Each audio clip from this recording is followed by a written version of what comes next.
कर्मेन्द्रियाणि संयम्य य आस्ते मनसा स्मरन् इन्द्रियार्थान् विमूढात्मा मिथ्याचारः स उच्यते। जो मूढ़ बुद्धि मनुष्य समस्त इंद्रियों को हठपूर्वक रोककर मन से इंद्रियों के विषय में चिंतन करता रहता है, वह मिथ्याचारी कहा जाता है। तो बात चल रही है हमारी अंदर डिजायर्स की, वासनाओं की। जब तक वासनाएं आप और मैं क्या करते हैं, तो कर्नोलॉजी ऑफ एक्शन क्या है? वासना से थॉट, थॉट से इच्छा, इच्छा से कर्म। ये सिस्टम है। सबसे पहले आपके अंदर वासना है, वासना से विचार, विचार से इच्छा, इच्छा से कर्म। तो वो व्यक्ति जिसके अंदर वासनाएं हैं, इच्छाएं हैं और विचार है, लेकिन वो व्यक्ति क्या करता है, अपनी वासनाओं को, इच्छाओं को बाहर से दबाकर, अंदर इच्छाएं हैं और बाहर शो करता है मैंने नहीं चाहिए कुछ, मैंने कुछ नहीं चाहिए। अंदर क्या है? यह शब्द आता है, यह, चाहे वो हिंदू हो, मुस्लिम हो, सिख हो, ईसाई हो, ब्राह्मण हो, क्षत्रिय हो, वैश्य, शूद्र, जो भी व्यक्ति, वो व्यक्ति विमूढ़ है, जो अंदर तो कामनाओं को लेके बैठा हुआ है और बाहर शो क्या कर रहा है? ही हु, देखिए, वो मूढ़ पुरुष बुद्धि समस्त इंद्रियों को तो रोक के, हठपूर्वक रोक के, मन से इंद्रियों के विषय में चिंतन करता है। मन में क्या कर रहा है? उसका ध्यान कर रहा है, यार मजा आ जाता, मिल जाता। लेकिन बाहर से क्या कर रहा है? शो कर रहा है कि मुझे नहीं चाहिए। ऐसा आदमी, भगवान कहते हैं, मिथ्याचारी सो उच्चते। ऐसा आदमी हिपोक्रेट है। आज से 5000 साल की भाषा और आज की भाषा बदल गई है। आज से 5000 साल पहले पिताजी को क्या बोलते थे? पिताश्री। आज से 5000 साल पहले यदि आपने महाभारत देखा हो तो वहां बोलते थे पिताश्री। धीरे धीरे श्री हटा, पिताजी। फिर धीरे धीरे जी भी हटा, नहीं, फिर पिता की जगह डैडी जी आया। फिर डैडी जी में जी हटा, डैडी आया। डैडी में डी हटा, डैड आया। फिर आया पापा, फिर आया पॉप्स। कुछ सालों बाद कहेंगे रमेश। भाषा बदल रही है 5000 साल पहले की भाषा और आज की भाषा में। इसलिए 5000 साल पहले यदि किसी को बोला जाए मिथ्याचारी, तो कहेंगे यार बड़ा अच्छा एडजेक्टिव दिया।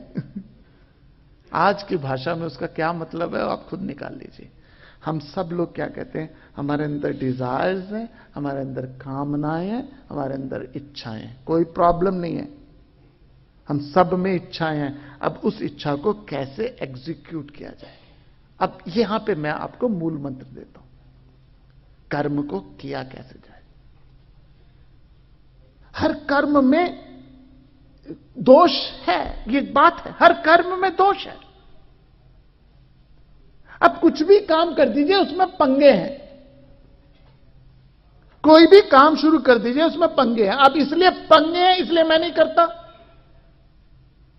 अब मकान बनाना शुरू कर दीजिए, क्या है? प्रॉब्लम से। मकान खरीदना शुरू कर दीजिए, उसमें प्रॉब्लम है। विवाह कर लीजिए। हर कार्य में कुछ ना कुछ पंगे हैं, प्रॉब्लम से। हर कार्य में, कोई भी कार्य आप ले लीजिए, ऐसा कोई कार्य नहीं है जिसमें कोई प्रॉब्लम ना हो। अब इसलिए उस कार्य को करें ही ना। क्यों? क्योंकि यार बड़ा मुश्किल है। फिर तो कर्म का कोटा तो है ना, वासना है, वो क्या करेंगी? वो कंटिन्यू करते। उस एज में आपको वो कर्म करने पड़ेंगे जिस एज में फिजिकली आप कैपेबल ही नहीं हो, क्योंकि कर्म का कोटा तो लेके आए हैं। तो कर्म करें कैसे? पहला प्रश्न मैंने पूछा था आपसे, क्यों करें? क्योंकि हमारे अंदर वासना है। दूसरा था कैसे करें? इंथुजियाज्म से करें। उसका तरीका क्या है?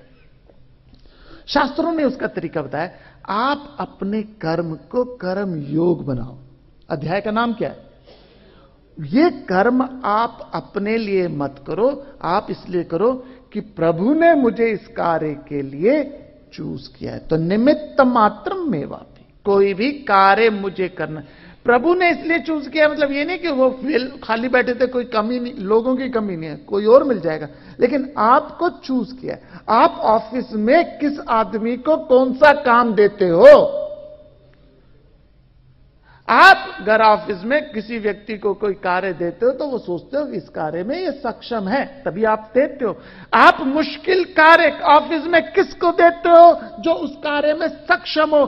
स्कूल में मुश्किल प्रश्न किसको देते हो? जो उस कार्य में सक्षम हो। ऑफिस में, घर में, स्कूल में, जॉब में, प्रोफेशन में किसको मुश्किल कार्य देते हो? जो उसमें सक्षम हो। इंडिया बांग्लादेश को जीत के आई, उसको कितना क्रेडिट मिला? कुछ नहीं मिला। लेकिन अगर ऑस्ट्रेलिया साउथ अफ्रीका से जीत के आती है तब उसको मिलेगा। जो कार्य मुश्किल हो वो कब मिलता है आपको? अगर आपको कुदरत मुश्किल कार्य देती है, अगर आपको नेचर वो कार्य देती है जो टफ है, it's tough cookie to crack, तो खुश हो जाइए। फिल्म एक्टर्स भी जो होते हैं ना, वो बड़े खुश होते हैं अगर उनको टफ रोल मिले। उन्हें नॉर्मल रोल मिले तो इतने खुश होते, चैलेंजिंग रोल हो। चैलेंजिंग रोल का मतलब क्या? टफ रोल है। तो अगर प्रकृति ने आपको कोई ऐसी पोजीशन में डाला है, अगर प्रकृति ने आपको ऐसी सिचुएशन में डाला है जहां पे सिचुएशन टफ है, तो खुश हो जाइए। क्यों? क्योंकि प्रकृति ने आपको इसलिए चूज किया है क्योंकि आप सक्षम हो। आप सक्षम हो। और तुर्रा वो, और अगर आप वो मुश्किल काम कर लोगे, सुन लीजिएगा वो अगली बात, अगर वो मुश्किल काम कर लोगे तो उससे और मुश्किल काम वेट कर रहा है। तो ये मत सोचना कि ये आखिरी मुश्किल काम है, और मुश्किल काम वेट कर रहा है। क्यों कर रहा है? लेकिन जब आप मुश्किल कामों में लग जाते हो तो आपके छोटे छोटे पिद्दे पिद्दे बेकार के काम अपने आप हो जाते हैं। अब प्रधानमंत्री जी लगे हुए हैं किस पे विचार करने में कि यूएसए से न्यूक्लियर डील को कैसे साइन किया जाए। अब जो प्रधानमंत्री जी इस टफ काम में लगे हैं, क्या उनको यह सोचना है कि मेरा वीजा कौन कराएगा, मेरी टिकट कौन कराएगा, मेरी इमिग्रेशन कौन कराएगा, मुझे पिकअप कौन करेगा, मुझे ड्रॉप कौन करेगा, मुझे लंच कौन खिलाएगा? अगर वो उस कार्य में लगे हैं तो उनके छोटे छोटे कार्य क्या हुए? बाइबल में कहते हैं, seek the kingdom of God and all thing will be added unto you. अगर आपको कोई मुश्किल, कोई चैलेंजिंग काम आपको कुदरत दे रही है तो उसमें लग जाओ। और किस लिए लगो? कि प्रभु ने, नेचर ने आपको उस कार्य के लिए निमित्त बनाया है। और अगर आप उस कार्य को कर लोगे, आप उस कार्य में लगे होगे, आपके छोटे छोटे छोटे काम स्वतः पूरे हो जाएंगे। लेकिन अगर आप छोटे छोटे कामों में ही अपने दिमाग को व्यस्त और वेस्ट करते हो तो जिंदगी में you won't able to achieve anything supreme. अब चॉइस आपके पास है। चॉइस आपके पास है कि आप अपनी जिंदगी में किस मोड़ पे आना चाहते हो। यह नियम है कुदरत का। देखिए, लकड़ी का स्क्रैच है ना, लकड़ी के स्क्रैच में काफी सारे स्क्रैच पड़े। वुड है कि उसमें काफी सारे स्क्रैच पड़े। अब रेग मार लेके सबसे गहरे स्क्रैच में मारना शुरू कर दो रेग मार को, तो छोटे छोटे स्क्रैचेस अपने आप। तो हमारे अंदर काफी वासनाएं हैं, बड़ी वासना, छोटी वासना, काफी डिजायर है। इसके अच्छा श्रेष्ठ डिजायर पे लग जाओ, छोटी छोटी डिजायर अपने आप। ये हम नहीं सोचते। हम सोचते हाय मेरा क्या होगा, हाय मेरा क्या होगा, जिंदगी का क्या, कुछ नहीं होगा। 13 दिन फोटो लगेगी बस। अब तो 4 दिन में ही आउट हो जाते हो। 13 दिन फोटो लगेगी डाइनिंग टेबल पे, 2 महीने लगेगी ड्राइंग रूम में, 6 महीने लगेगी बेडरूम में, और उसके बाद भी लकी हुए नहीं तो किसी टैक्सी के अंदर चली जाएगी। हर साल हम ऋषिकेश जाते हैं, पीछे वो भी है काउंटर भी है। मैं प्रमोट नहीं कर रहा ऋषिकेश को, प्लीज अभी मत सोचना। ऋषिकेश जाते हैं, कई बार बसों में भी गए। मुजफ्फरनगर के पे एक फाटक आता है, मुजफ्फरनगर में एक फाटक आता है, और कई बार उस फाटक पे हम रुक जाते हैं, क्योंकि फाटक आ गया तो रुक गए। तो कभी कभी क्या प्रेशर है, यहां तो सड़क पे तो मेरा भारत महान, क्योंकि हर जगह कोई है तो नहीं, और टॉयलेट्स कहां है, प्रेशर आया क्या करें, जो भी है जैसी सिचुएशन।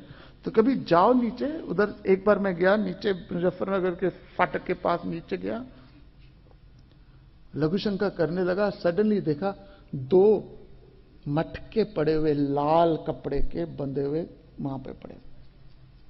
अर्थात कोई व्यक्ति दिल्ली से या कहीं से आया होगा, उसने सोचा कौन जाए यार हरिद्वार करने, यहीं फेंक के चले गए। अब दिल्ली के किसी भी निगम बोध घाट यहां चले जाओ, वहां पे अस्थियां पड़ी होती हैं, और एक 4 दिन बाद आपको फूल चुनने जाना होता है। 4 दिन बाद जब फूल चुनने जाओ तो देखो वहां पे थाउजेंड्स एंड थाउजेंड अस्थियां पड़ी हुई हैं निगम बोध घाट में, और जाके पूछो कि ये अस्थियां अभी क्यों पड़ी, 4 दिन में इतनी डेथ तो नहीं हुई कि इतनी अस्थियां पड़ी हुई। तो केयरटेकर कहता है लोग जला तो जाते हैं, उसके बाद अस्थि चुनने भी नहीं आते। कि किसका नाम रूप है, किसका हश्र है इस जिंदगी में, हम और सब लोगों को, हम सबको, यदि प्रकृति ने किसी कार्य के लिए चूज किया है तो इसलिए किया है कि हम सक्षम हैं। और अगर मुश्किल कार्य में आप जिंदगी जी रहे हो तो और खुश हो जाइए, क्योंकि मुश्किल कार्य उसी को मिलता है जो उसमें सक्षम है। और अगर उस मुश्किल कार्य को आप इस भाव से करते हो कि प्रभु ने मुझे चूज किया है, इंथुजियाज्म से करते हो, स्वतः मिला है, सहज है, श्रेष्ठ है, उसके बाद जो भी कर्म फल हो उसको प्रसाद मिल जाए, और उसको यज्ञ कहा जाता है। और यज्ञ में आपको राख भी मिले तो भी हम सर माथे पर लेते हैं।